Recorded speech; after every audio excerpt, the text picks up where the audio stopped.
Good morning student. हम लोग जल संसाधन के बारे में पढ़ रहे हैं आजकल, और उसमें से हम लोग 3 टॉपिक पर चर्चा कर चुके हैं, जिसमें हम देखे थे कि जल के स्रोत कहाँ कहाँ है, जिसमें हम लोगों ने भूपृष्ठीय जल, भूमिगत जल, वायुमंडलीय जल और महासागरीय जल के बारे में पढ़ा।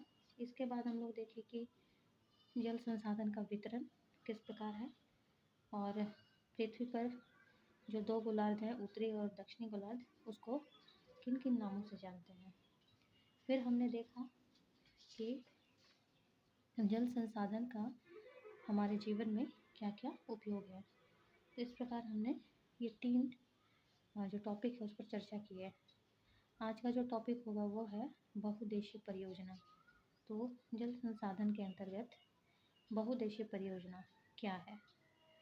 तो ये जो बहुउद्देशीय परियोजना जो है, तो हमारा भारत जब स्वतंत्र हुआ उसके बाद देश की आर्थिक स्थिति को सुधारने के लिए और देश को आत्मनिर्भर बनाने के लिए, साथ ही देशवासियों के जीवन स्तर को सुधारने के लिए जो नदी घाटी परियोजनाएं शुरू की गई, नदी घाटी परियोजनाएं, उसी नदी घाटी परियोजना को बहुउद्देशीय परियोजना कहते हैं। यह मल्टीपर्पस प्रोजेक्ट। तो मल्टीपर्पस प्रोजेक्ट जो होता है, इसमें जल के द्वारा अनेक कार्यों को प्राथमिकता दी जाती है। जैसे यहाँ आप देख रहे हैं, बाढ़ को रोकने के लिए बाढ़ नियंत्रण, मिट्टी के अपरदन को रोकने के लिए, पेयजल के लिए, सिंचाई के लिए, जल विद्युत उत्पादन के लिए, लोगों के लिए जलापूर्ति जो घरेलू कार्य में उपयोग करते हैं, परिवहन, जल परिवहन, मनोरंजन, मत्स्य पालन, पर्यटन और जल कृषि। तो ये सारी जो चीज़ें हैं, ये देख रहे हैं आप, इसमें एक नहीं बल्कि कई कारण आपको दिख रहा है। तो ये हो गया आपका बहुउद्देशीय। बहुत सारे उद्देश्यों से जो परियोजनाएं सरकार के द्वारा तैयार की जाती हैं, उसको हम बहुउद्देशीय परियोजना कहते हैं। हमारे भारत में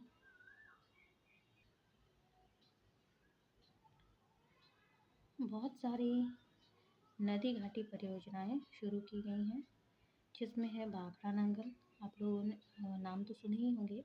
यह बहुत ही प्रसिद्ध नदी घाटी परियोजना है, जो कि सतलज नदी पर बनाया गया है, और भारत का सबसे ऊंचा ये नदी घाटी परियोजना है।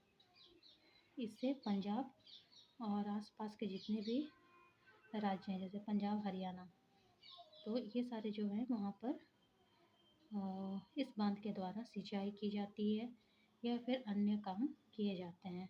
उसी प्रकार है हीराकुड, जो कि उड़ीसा में है, महानदी पर है, दामोदर घाटी, गोदावरी घाटी, कृष्णा, स्वर्णरेखा और सोन। तो ये कुछ प्रमुख नदी घाटियाँ हैं जो जिनका निर्माण बहुउद्देशीय परियोजना के लिए किया गया है। एक तरफ नदी घाटी परियोजना जो है, या नदियों में बांध बनाने के कई फायदे भी हैं, जिसको हमने देखा यहाँ, लेकिन इससे कई नुकसान भी हैं। तो नदियों में बांध बनाने से बहुत सारे नुकसान हैं, और क्या नुकसान है चलिए देखेंगे। तो आपने सुना होगा नर्मदा बचाओ आंदोलन या टिहरी बांध बचाओ आंदोलन। तो इसकी शुरुआत मेधा पाटेकर ने किया था, नर्मदा बचाओ का। और इसमें क्या है कि वहाँ के जो निवासी होते हैं, वे सरकार के इस प्रोजेक्ट को सफल नहीं होने देते हैं, और पूरे जो ग्रामीण होते हैं वे इसका जन विरोध करते हैं। क्या कारण है? तो कारण यही है कि वहाँ के लोग, जहाँ पर बांध बनाने के लिए जो जगह तैयार किया जाता है, तो वहाँ के जो स्थलीय या स्थानीय निवासी जो होते हैं, ग्रामीण जो होते हैं, वे अपनी ज़मीन आजीविका के साधन, क्योंकि उनका आजीविका का साधन कृषि ही है, खेती है, खेत है, ज़मीन है, तो वे अपनी आजीविका के साधन के साथ उनका काफ़ी लगाव होता है, उसी से वे जुड़े होते हैं। तो ये सबको वे त्याग कर अन्यत्र दूसरी जगह विस्थापित होने के लिए वे मजबूर हो जाते हैं, क्योंकि सरकार का उन पर प्रेशर होता है। और जो जो ज़मींदार होते हैं या अमीर लोग होते हैं, वे उन्हें दूसरी जगह विस्थापित कर देते हैं। यहाँ तक तो ठीक है, लेकिन विस्थापित होने के बाद क्या होता है, उन्हें अपनी ज़मीन का उचित मुआवजा भी नहीं मिल पाता है। साथ ही उनकी ज़मीन पर ये परियोजना तो बन जाता है, लेकिन वे उस परियोजना का लाभ भी नहीं उठा पाते हैं। तो ऐसे होने से उनमें गरीबों में और ज़मींदारों में, जो अमीर वर्ग के होते हैं, तो दोनों के बीच में एक तनाव की स्थिति हो जाती है। और ये जो आपसी तनाव जो होता है, वो धीरे-धीरे राष्ट्रीय स्तर पर और अंतर्राष्ट्रीय स्तर पर भी ये हमें देखने को मिलता है जल विवाद के रूप में, जिसकी चर्चा हम आगे करेंगे। अब हम देखेंगे कि बहुउद्देशीय परियोजनाओं से होने वाली बाधाएं। तो क्या बांध बनाने से सिर्फ फायदे ही हैं? ऐसा नहीं है। जो लाभ और हानि दोनों एक दूसरे के पहलू हैं। अगर हमें उससे लाभ होगा तो हमें कुछ हानियों का भी सामना करना पड़ सकता है। तो बहुउद्देशीय परियोजनाओं से या नदियों में बांध बनाने से क्या हानि हो सकती है, क्या क्या बाधाएं आती हैं? तो इसमें देखिए, पहला जो है, तल पर अवसादों का तेजी से जमा होना। चूँकि पानी एक ही जगह जमा रहता है, तो धीरे धीरे तल पर अवसाद जो अवसाद होते हैं, वो धीरे धीरे तल में बैठने लगते हैं, जमा होने लगते हैं। और जमा होने से जलीय जीवों के भोजन में परेशानी होती है, उनके प्रजनन में, और वे स्वच्छंद रूप से विचरण नहीं कर पाते हैं। ये समस्या होने लगती है। और जो गहराई होती है वो कम होती जाती है, और इससे ये समस्याएं होने लगती हैं। फिर है भूकंप की समस्या।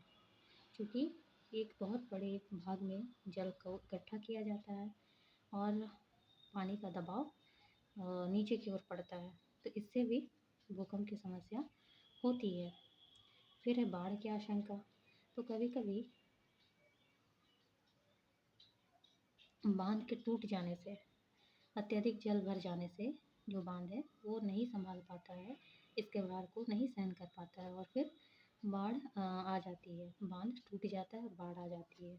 इसी प्रकार की घटना आप लोग जानते ही होंगे कि जब 2007 में जब 2007 में नेपाल में जो स्थित है बैराज, तो वहाँ से जब जल छोड़ा गया था, तो उत्तर भारत पूरी तरीके से बाढ़ की चपेट में आ गया था, डूब गया था। तो बाढ़ की समस्या हो जाती है। फिर एक ही जगह जल जमा होने से जल प्रदूषण होने लगता है। और जल प्रदूषण से आप जान ही रहे हैं कि जल जनित बीमारियां होने लगती हैं, चाहे वो जलीय जीव के लिए हो या आसपास के लोगों के लिए। तो ये सारी बाधाएं हम फेस करते हैं। अगला जो टॉपिक है वो है जल संकट। क्या है जल संकट? तो जल संकट के कारण, पहले तो हम देखेंगे जल संकट। जल संकट का मतलब होता है कि पानी की कमी, जल की कमी, इसको हम जल संकट कहते हैं। हम जानते हैं कि हमारा जो पृथ्वी है उसका 71% जल है, लेकिन फिर भी इसके बावजूद हमें जल की कमी देखने को मिलती है। और इसके पीछे बहुत सारे कारण हैं। तो क्या कारण है? यहाँ पर बहुत सारा कारण दिया हुआ है, देखेंगे। जल का अति दोहन, बहुत ज़्यादा उसका उपयोग करना। उसके बाद है अति उपयोग। फिर है असमान वितरण, हर एक जगह नहीं है। बढ़ती हुई जनसंख्या और उनकी मांग। उसके बाद है आजकल जो किसान होते हैं ना, वे खुद अपना जो निजी कुआं या नलकूप है उसके द्वारा वे उत्पादन को बढ़ाने के लिए सिंचाई करते हैं। लेकिन दूसरी ओर अगर हम देखेंगे तो पाएंगे कि इससे क्या होगा, भूमिगत जल में कमी आएगी। जल संकट का कारण ये भी है। फिर है उद्योग या कल कारखानों की स्थापना। तो उसके लिए एक बहुत बड़े जल की मात्रा, एक बहुत बड़ा भाग जो मीठा जल है, मृदु जल है, उसका उपयोग किया जाता है ऊर्जा के लिए। तो इससे भी जल संकट की स्थिति देखने को मिलती है। तो इतना सारा जो है वो है आपका जल संकट के कारण। अब इसी जल संकट में हम देखेंगे कि इसका मात्रात्मक पहलू क्या है। तो मात्रात्मक पहलू जो है, देखेंगे कि जल में औद्योगिक अपशिष्ट, रसायन और कीटनाशक या फिर जो रासायनिक उर्वरक है, तो इसको लगातार प्रयोग करने से जल में ये धीरे धीरे मिल जाते हैं, घुल जाते हैं और जल की जो गुणवत्ता है उसको ये समाप्त कर देते हैं और धीरे धीरे जल प्रदूषित होने लगती है। और एक समय ऐसा आता है कि उसमें एक हानिकारक तत्व अधिक होने लगते हैं और वो पानी जो है वो जहरीला होने लगता है। जैसे देखिए, बिहार और पश्चिम बंगाल में जल का अत्यधिक दोहन करने से आर्सेनिक की संख्या बढ़ गई है, जो कि मिट्टी की उर्वरता को समाप्त भी कर देती है और जल भी प्रदूषित हो जाता है, जिससे कृषि भी नहीं हो पाएगी, क्योंकि ऐसे में क्षार और लवण दोनों की मात्रा बढ़ जाती है, तो जल और मिट्टी दोनों इससे प्रभावित होते हैं। उसी प्रकार है राजस्थान और महाराष्ट्र, तो यहाँ पर फ्लोराइड, ये इन तत्वों की अधिकता होती है, तो इससे भी जल प्रदूषित होता है और उसकी जो गुणवत्ता है उसको समाप्त कर देता है। तो ये हुआ आपका मात्रात्मक पहलू। तो आज की क्लास में हम लोगों ने देखा बहुउद्देशीय परियोजना, उसके बाद बहुउद्देशीय परियोजना के क्या नुकसान हैं, फिर है होने वाली बाधाएं, जल संकट के कारण और उसके मात्रात्मक पहलू। तो आज के क्लास में हम यही तक पढ़ेंगे। इसके आगे हम लोग देखेंगे कि जल संरक्षण और प्रबंधन की क्यों आवश्यकता है और जल का पुनः चक्रण क्या है। Thank you.